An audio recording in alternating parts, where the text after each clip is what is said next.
guest, Dr. Ashraf Habibullah.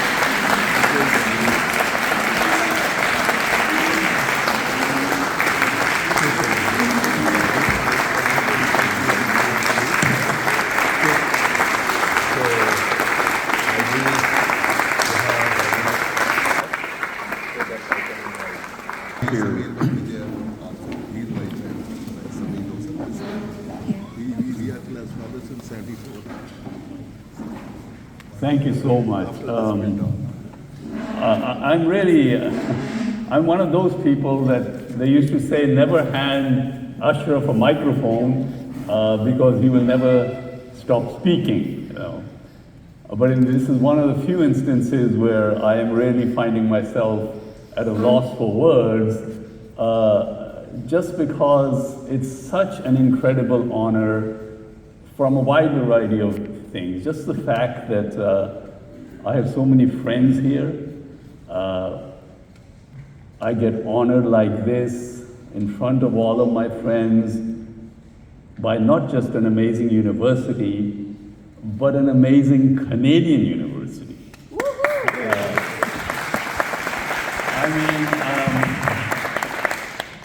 I have been coming to Canada at least 2 or 3 times a year for the past 57 years. I think I know Toronto better than I know Karachi. I definitely know the places to eat. You know. So, and just the people here are just so kind. I mean, you feel it when you come through immigration. I mean, the immigration people actually smile at you. You know, it's just amazing, you know. And then I have a lot of interaction. For those that know me, that I do, I'm very involved with students, and I'll tell you the reason why in a second. But we do this thing called the Seismic Design Competition every year, in which we have students from, I think 55 universities all across the world. They meet in some place as part of the Earthquake Engineering Research Institute annual convention. And we do a seismic design competition where they build model buildings out of balsa wood, and then they put it on a shaking table and they shake it, and some of the structures break, and it's just a really exciting event. So I get at least 5 or 6 universities from Canada participate in it, you know. And the beauty about it is that the Canadians always bring me something. I mean, I think it was McMaster University last year, they brought me a whole jumpsuit which had lights on it. With CSI written, my name on it, and big McMaster badge, you know. I mean, but this is only Canadians. You know, it's like the old country, you know, where they do stuff like that. If you're, you know, so. But I just have such an incredible. I mean, and we were just in the University of Victoria just 2 months ago, and this was put on by the seismic team that had met in San Francisco, and. I have a band called the Ashraf All-Stars, and I really want to kind of say that this is the beginning of an amazing relationship, because I really want to come here one year, bring my corporate band, and have a dance party with your students.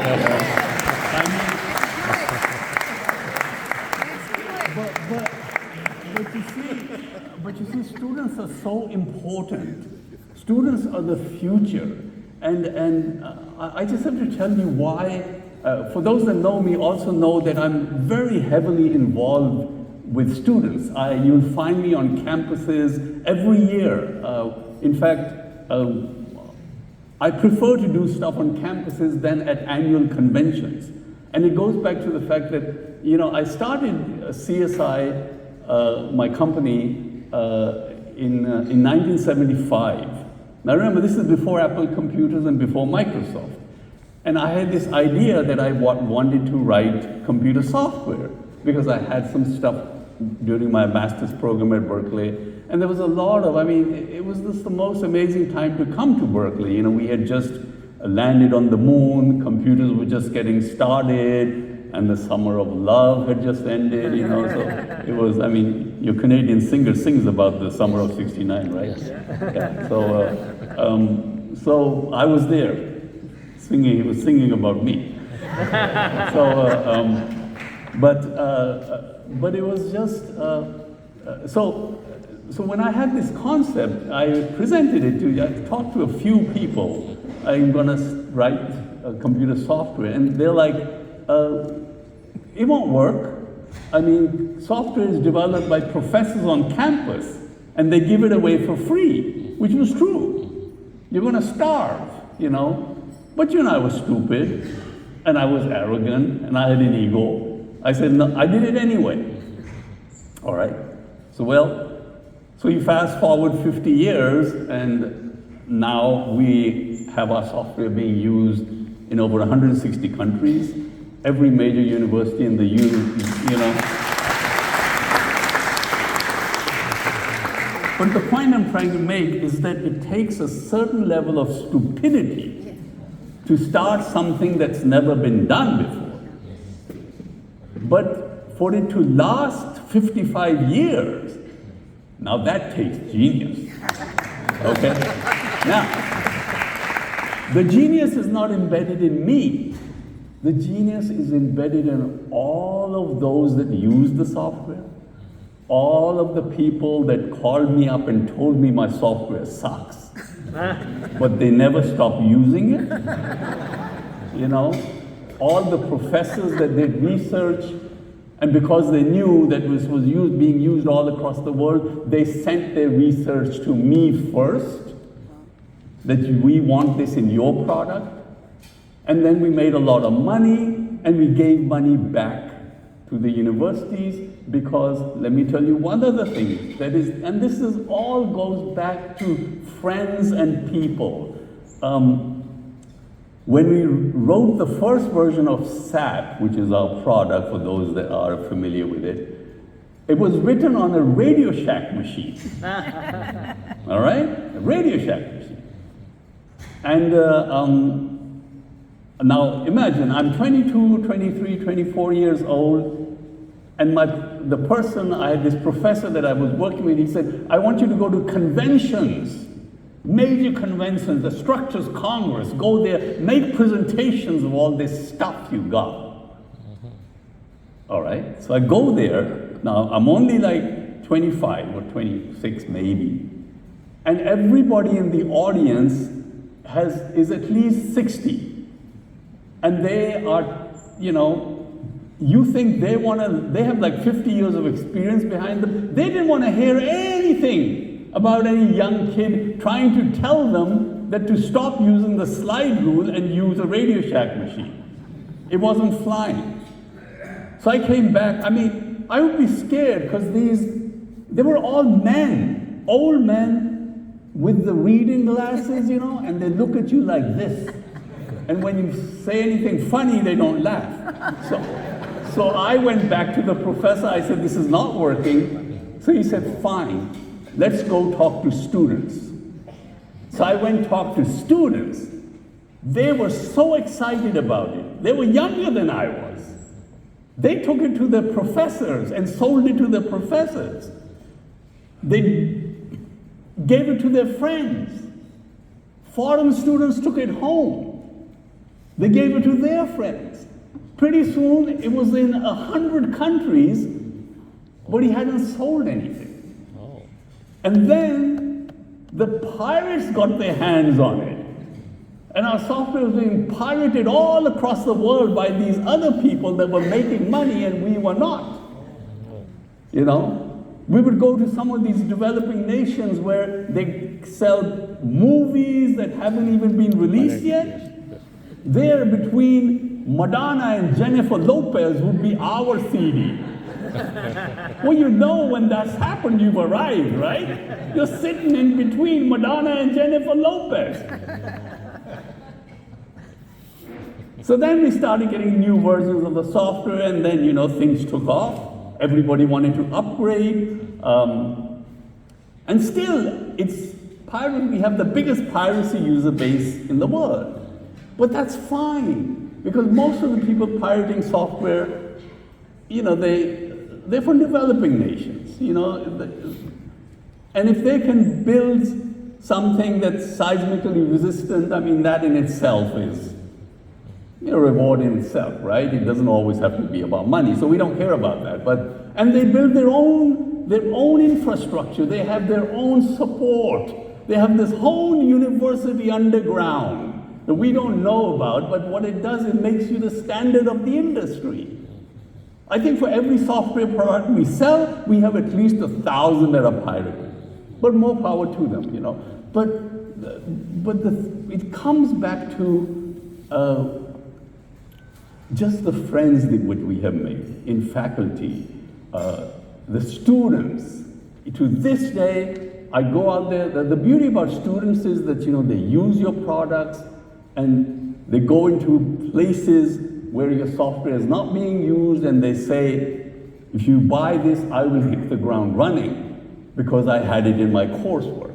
Because we give free software to tens of thousands of universities across the world.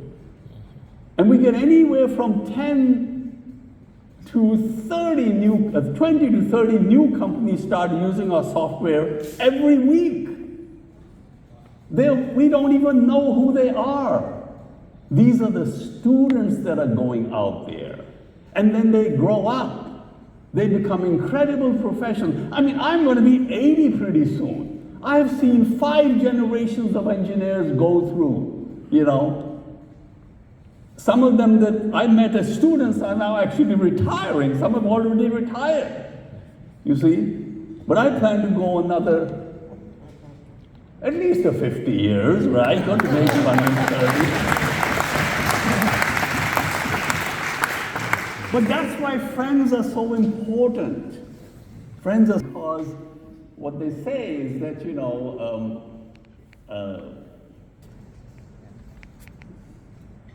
when you double the number of friends in your own age group, your happiness doubles. Yes. But there's no money left in my age group that I don't know. So you got to go into an age group in the next generation. And when you double the number of friends in the next generation down, your happiness doubles again, but to a power of 2. That's 4 times. Third generation to the power of 3, 8. Well, I'm hitting the generation I'm going to talk to tomorrow is generation number 7. Oh. No wonder people say that I'm too happy to be normal. I mean, I hear it all the time. We do these big parties. You need to come to one of our parties. I mean, I don't know how many of you have been to one of our parties. You have to come to a CSI party. Until you've come to a CSI party, you haven't lived. Now, seriously. I mean, we do fireworks there that are bigger than 4th of July and New Year's combined. Next year is March 3rd. Come to San Francisco. Call me between February 3rd and March 3rd, and we'll send you an invitation. Okay? You should come. You should really come. So, and I mean, it's just a celebration. And the thing is that you will have such a good time. And I'll talk a little bit more about this tomorrow. It's all associated with our human chemistry. I want the students to really hear this because it's so very, very important for us to learn about engineering is an amazing profession. I mean, we as engineers, I totally believe that we are created as people. Human beings are created for one fundamental reason, and that reason is to make the life of another human being better. Yes. The beauty about engineering is that we do that on a daily basis, and it's all tied into our chemistry. the way we are built, that's why it feels good to help somebody, because that's the way our Constitution works. But to have friends everywhere, and when I do this party, the beauty about it is it's a bonding experience for everybody. And when they leave the party, they are your PR agent for life, you see. Because they've had such an incredible time, they're completely drunk with oxytocin, which is the hormone that bonds us as human beings, you know. So you get them drunk completely. Well, some are drunk with alcohol. But most of them, when they leave, they're drunk with oxytocin. And every time your name comes up, they don't talk about the software. They talk about, have you been to that party? See, and that's why I go out to universities. We do parties. I don't sell software. I just make friends with them. And if they're in a position, because you made them feel so amazing about themselves, people like you for only one reason. That's not because I'm Ashraf Habibullah. They like you for only one reason, and that reason is how they feel about themselves when they are in your presence. You know, and if you can make a person feel like a gazillion bucks every time they're with you, they will come back to you again and again and again, and they will want to do things for you. That's why we have no salespeople, and we sell more software than most. Oh. It's the human connection, you know. And oxytocin and serotonin are the most powerful marketing tools, but they won't teach that to you in business school. You got to learn that from me. You know? So, but anyway, I mean, I could go on, you know, this is a day-long thing. I do seminars and stuff on engineering. We talk about theory, we talk about technology, performance-based design, earthquake engineering, all this kind of stuff. Because, you know, as structural engineers, we literally are in the business of saving lives. I mean, you know what happens if your technology is not used in an area where earthquakes come. You know, literally hundreds of thousands of people actually die. And then you have a 7.2 earthquake in Vancouver or Seattle, one person dies. That too, not even from the earthquake. He had a heart attack. He was scared. That's how we die. So, and that's the technology. That's engineering for you. You know, so I mean, I just think it's just so much stuff associated with humanity that our profession represents. And if you use that to bond people together, you don't have to sell anything. They do the stuff for you because you make them feel amazing. And that's what I feel about so many people. I mean, when I come to Canada, the reason I come back again and again, because every time I come here, you guys make me feel amazing from the time I give my passport to the immigration person. You know, I mean, I get a smile. Welcome to Canada. Welcome to Canada. You know, it's not like, come in the back room, let me talk. And this lighted jacket I have, okay, you think it's easy to carry the lighted jacket? You know, the lighted jacket's got wires in them, it's got batteries, it's got switches, and the name is Habibullah, and you think there's not a problem? Yeah? So, I mean, taking that back into America, you know, you basically take your life in your hands every time you pass through customs. But I did it for you because I brought you one. All right, anyway, thank you so much.